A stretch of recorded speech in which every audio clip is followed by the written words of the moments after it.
আসসালামু আলাইকুম, আমি Mohammad Abdullah. Welcome to my channel. কেমন আছেন সবাই? আশা করি সবাই ভালো আছেন।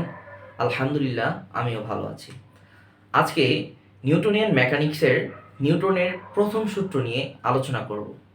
নিউটন সাহেব তার বিখ্যাত বই ফিলোসোফিয়া ন্যাচারালিস প্রিন্সিপিয়া ম্যাথমেটিকা বা ন্যাচারালিস ফিলোসোফিয়া প্রিন্সিপিয়া ম্যাথমেটিকা এই বইয়ে 1686 অথবা 1687 সালে উনি 3টা সূত্র পাবলিশ করেন। এই 3টা সূত্রকে বলা হয় নিউটনের গতির সূত্র। এই 3টা সূত্রের প্রথম সূত্র যেটা নিউটনের প্রথম সূত্র, এটা নিয়ে আজকে আলোচনা করব। আর নিউটন সাহেব প্রথম যে সূত্রটা দিয়েছে, এই সূত্রটা পুরোপুরি কমন সেন্স। আমরাও এই সূত্র দিতে পারতাম, ঠিক আছে? নিউটন সাহেবের আগে কেউ সূত্রটা দেয় নাই, এই জন্যই সে বলছে যে কেউই দেয় নাই, আমি দিয়ে দিই, ঠিক আছে? তাহলে দেখো, নিউটন সাহেব ওনার বইয়ে প্রথম যে সূত্রটা দিয়েছে, মানে নিউটন যে প্রথম যে সূত্রটা, উনি কি বলছে? বাহ্যিক বল প্রয়োগ না করলে স্থির বস্তু স্থির এবং গতিশীল বস্তু সমদ্রুতিতে সরল রেখায় কি চলমান থাকবে বা গতিশীল থাকবে চিরকাল।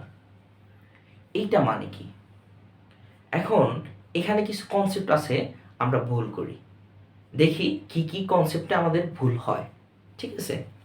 এখানে বাহ্যিক বল কি, বাহ্যিক বল প্রয়োগ না করলে, এখানে বাহ্যিক বলটা কি? বাহ্যিক বলটা হলো যে লব্ধি বল। কি বল? লব্ধি বল। যদি বাহ্যিক বল প্রয়োগ হইতেই পারে, দেখো একটা বস্তু, এই যে মনে করো এই যে একটা বস্তু, এই একটা বস্তু, এই বস্তুকে আমি এইদিকে এফ ফোর্স, মনে করো 10 নিউটন বলে কি করলাম, এইদিকে ফোর্স প্রয়োগ করলাম। এটা আমি প্রয়োগ করছি, কে? মনে করো এ, আমি প্রয়োগ করছি। আমার বন্ধু ও কি করলো, বি 10 নিউটন বলেই এই ব্লকটাকে এইদিকে ফোর্স দিল, ঠিক আছে? ও এদিকে ধাক্কা দিল, আমি ওইদিকে কি করলাম, ধাক্কা দিলাম। এখন তুমি বলো তো, এই যে ব্লকটা আছে বা যেই বস্তুটা আছে, এই বস্তুটা কি এই জায়গা থেকে লড়বে বা গতিশীল হবে না? কেন? এইখানে দেখো লব্ধি বল। কি বল? লব্ধি বল। আমরা ভেক্টর অধ্যায় পড়বো ইনশাল্লাহ, অনেকেই এইগুলা শেষ করে ফেলছো। তারপর দেখো লব্ধি বল কি হবে? শূন্য। লব্ধি বল শূন্য। যদি লব্ধি বল শূন্য হয়, তাহলে স্থির বস্তু চিরকালই স্থির। আচ্ছা, লব্ধি বলটা কি, বাহ্যিক বলটা কি দেখো তো। বাহ্যিক বল, বাহ্যিক বল, বাহ্যিক বলটা তাহলে কি? লব্ধি বল, ঠিক আছে? কি বল?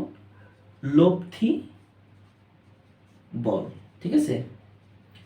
এই লব্ধি বলটা যদি দেখো, এখানে বলা হচ্ছে বাহ্যিক বল প্রয়োগ না হলে, প্রয়োগ করা না হলে, এইটা মানে কি? এই জায়গার এইটা মানে হলো যে যদি এফ নেট মানে লব্ধি বল, কি লব্ধি বল শূন্য হয়, কি হয়?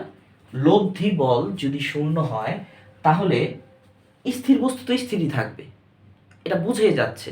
তুমি একটা বস্তুকে যদি সারা জীবন এখানে রেখে দাও, সেইখানেই থাকবে, সেইখান থেকে লড়বে না তো, যতক্ষণ না তুমি কি করতেছো, এক্সটার্নাল একটা ফোর্স প্রয়োগ করতেছো, ততক্ষণ না এই বস্তুটা কি এখানেই স্থির থাকবে। আবার এইখানে কি বলছে দেখো, এখানে বলছে যে গতিশীল বস্তু কি, গতিশীল বস্তু সমদ্রুতিতে, কি সমদ্রুতিতে সরল রেখায়। এই কথার মানে কি? সমদ্রুতিতে সরল রেখায়, সমদ্রুতিতে মানে সমান কি থাকবে, দ্রুতি সমান থাকবে এবং সরল রেখায় চলবে। কি সরল রেখায়? তার দিক বলে দেওয়া হয়েছে যে সরল রেখায় যদি তার দিক পরিবর্তন হয়ে যায়, তাহলে কি প্রথম সূত্র তার প্রয়োগ হবে না, ঠিক আছে? তাহলে এই যে এতটুকু সমদ্রুতিতে সরল রেখায়, এই কথাটাকে আমরা বলতে পারি সমবেগে। কি সমবেগে। সমবেগে চললে চিরকাল কি থাকবে? গতিশীল থাকবে। এখন দেখো, যদি এফ নেট, আমরা এটা কোথায়,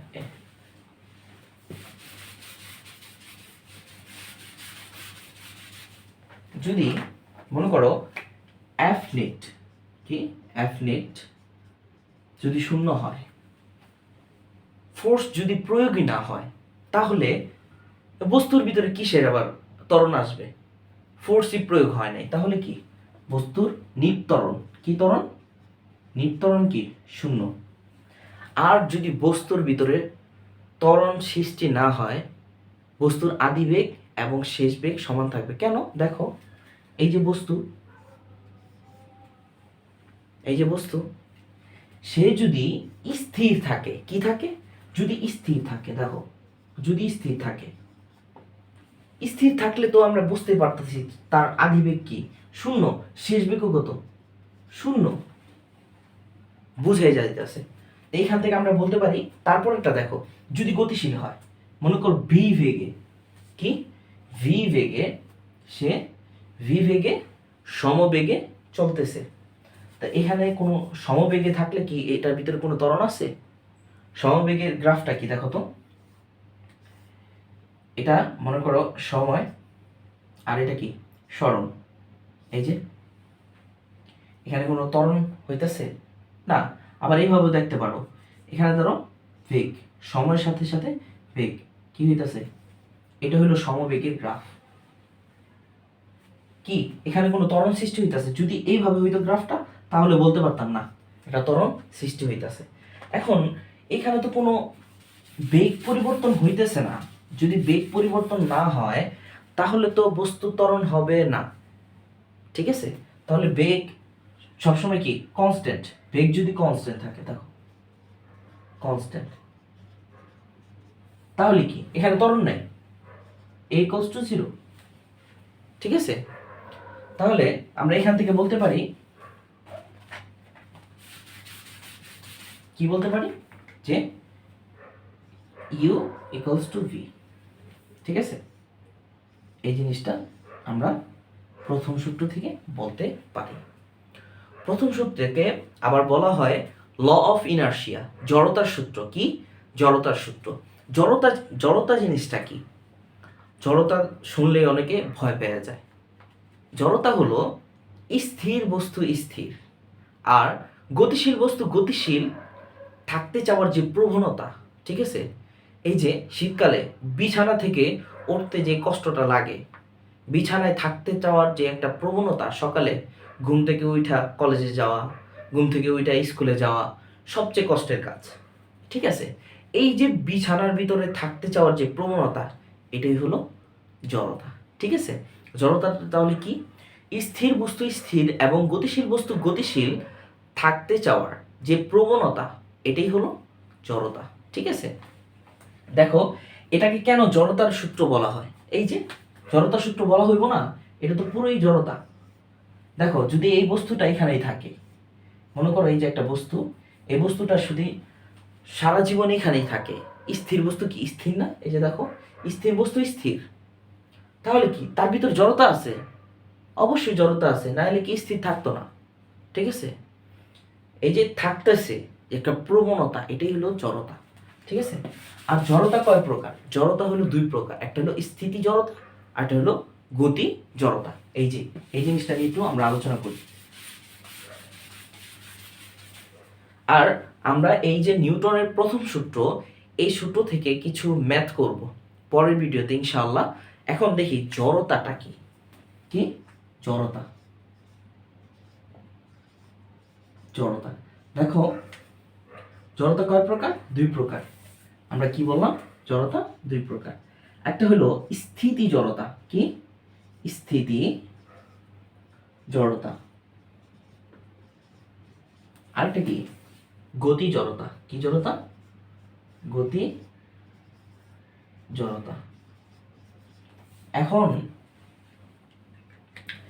স্থিতি জড়তা কি? স্থির বস্তু স্থির থাকতে চাওয়ার যে প্রবণতা, আর গতিশীল বস্তু গতিশীল থাকতে চাওয়ার যে প্রবণতা, এটি কি? গতি জড়তা। এখন একটা জিনিস এখানে আমরা যদি মনে রাখতে পারি, তাহলে আমাদের এই জড়তা নিয়ে আর কোনো সমস্যা থাকবে না। কি জিনিসটা? স্থিতি জড়তা বা স্থির যে জড়তাটা আছে, এটা কার সমান বা ভরের সমানুপাতিক। কিসের সমানুপাতিক? ভরের সমানুপাতিক। যদি ভর বাড়ে তাহলে বস্তু কি স্থির থাকতে চাবে বেশি, ঠিক আছে? ভর যদি বাড়ে তাহলে স্থির জড়তাও বেশি হবে, এটা সমানুপাতিকভাবে। ভর যদি বাড়ে তাহলে কি স্থিতি জড়তাও বাড়বে। আর গতি জড়তা কি? গতি জড়তা কি ভরের? না, গতি জড়তা হলো ভরবেগের সমানুপাতিক। কিসের? ভরবেগের। ভরবেগ, ঠিক আছে? এই দুইটা জিনিস আমাদের একটু মনে রাখতে হবে, ঠিক আছে? এই দুইটা জিনিস কি নোট করে নাও। স্থিতি জড়তা কি? ভরের সমানুপাতিক। আর গতি জড়তা কি? ভরবেগের সমানুপাতিক। এখন আমরা একটা এক্সাম্পল দেখি। দেখো, এইখানে মনে করো তুমি দাঁড়িয়ে আছো আর তোমার বন্ধু, ঠিক আছে? তুমি একটু স্বাস্থ্যবান, মনে করো তোমার ভর কত? 90 কেজি। আর তোমার বন্ধুর ভর কত? ও একটু মনে করো হালকা, ঠিক আছে? কত? 70 কেজি ধরলাম, তারপরে তো হালকা না, ঠিক আছে? এখন দেখো, এখানে জড়তা, স্থিতি জড়তা কার বেশি বলো তো? এখানে স্থিতি জড়তা কার বেশি হবে? ভিডিওটা পজ করে কমেন্টে জানাও কার বেশি হবে। দেখো, এই যে 90 কেজি, তার লড়াচড়া করতে কষ্ট, এইটাই হলো কি স্থির থাকতে চায়। দেখো, বস্তু যতই ভারী হইব ততই কি স্থির থাকতে চাইব, লড়াচড়া করতে চাইব না, ঠিক আছে? এই যে দেখছো, তাহলে কি যদি ভর বাড়ে তাহলে স্থিতি জড়তাও বাড়বে। আর গতি জড়তাটা কি? দেখো, এটা একটা মজার আছে। মনে করো এটা হলো তুমি আর এটা তোমার বন্ধু। তুমি আর তোমার বন্ধু কুদ্দুসালি, ঠিক আছে? এখন তুমি একটা চকলেট খাইতেছিলে, কুদ্দুসালি তোমার বন্ধু কি করছে? তোমার চকলেটটা নিয়ে দিছে দৌড়। কি করছে? একটা দৌড় দিয়েছে। এখন কুদ্দুসালি বেগ ছিল 10 মিটার পার আওয়ার, ঠিক আছে? না, মিটার পার সেকেন্ড, আওয়ার না। আর তার বেগ কত ছিল? কত ওজন? কত ছিল? m2 ধরলাম 80 কেজি, ঠিক আছে? আর তুমি চেঙ্গিস খান, কি তোমার কুদ্দুসালি বন্ধু একটু মোটা কাটা, সে কি করছে? তোমার চকলেটটা নিয়ে দিছে দৌড়। এখন তোমার ভর কত? তোমার ভর হইলো মনে করো 60 কেজি। আর তোমার বেগ, খাওয়া দাওয়া কম করো তো, এই জন্য তোমার বেগও কম, ঠিক আছে? দেখো কত তোমার বেগ ধরলাম 5 মিটার পার সেকেন্ড। এখন তুমি তো তোমার বন্ধুর ধরতে পারবে না। এই যে দেখো কি হয়েছে, তোমার বন্ধু কুদ্দুসালি তোমার কি করছে? চকলেটটা নিয়ে দিছে দৌড়। এখন বলো তো, ভিডিওটা পজ করে গতি জড়তা কার বেশি বলতে পারবা? কমেন্টে জানাও। গতি জড়তা এ বস্তুর বেশি না বি বস্তুর বেশি? কমেন্টে আমাকে জানাও। এখানে দেখো, আমরা যদি কি বলছিলাম, ভরবেগের, এই যে গতি জড়তা কার সমানুপাতিক? যদি ভরবেগ বাড়ে তাহলে গতি জড়তাও বাড়বে, ভরবেগ বাড়লে গতি জড়তা বাড়বে, এটা আমাদের মনে রাখতে হবে। তা এখানে দেখো, এই যে তোমার বন্ধুর ক্ষেত্রে আগে বের করি, তোমার বন্ধুর ক্ষেত্রে কি হইব? সে তার ভরবেগ কত হয়ে যাবে? দেখো তো, P 800 kg metre per second. তোমার বন্ধুর কি ভরবেগ, এটা দিলাম P2। আর তোমার ভরবেগ, আচ্ছা PB দিলাম, হ্যাঁ PB, এটা তো বি বস্তু। আর PA, এটা কত? 300 কেজি মিটার পার সেকেন্ড। দেখো তো কার বেশি ভরবেগ? তোমার বন্ধুর, বি বস্তুর বা কুদ্দুসালির ভরবেগ বেশি। সে কি তুমি ধরতে পারবা? ধরতে পারবা না। তার ভরবেগ বেশি, তার গতি জড়তাও বেশি, সে বেশি জোরে দৌড়াইব, ঠিক আছে? পরের ভিডিওতে আমরা এই যে প্রথম সূত্রের কিছু ম্যাথমেটিক্স করব, তারপরে আমরা দ্বিতীয় সূত্র নিয়ে আলোচনা করব। দেখা হচ্ছে পরের ভিডিওতে। আসসালামু আলাইকুম।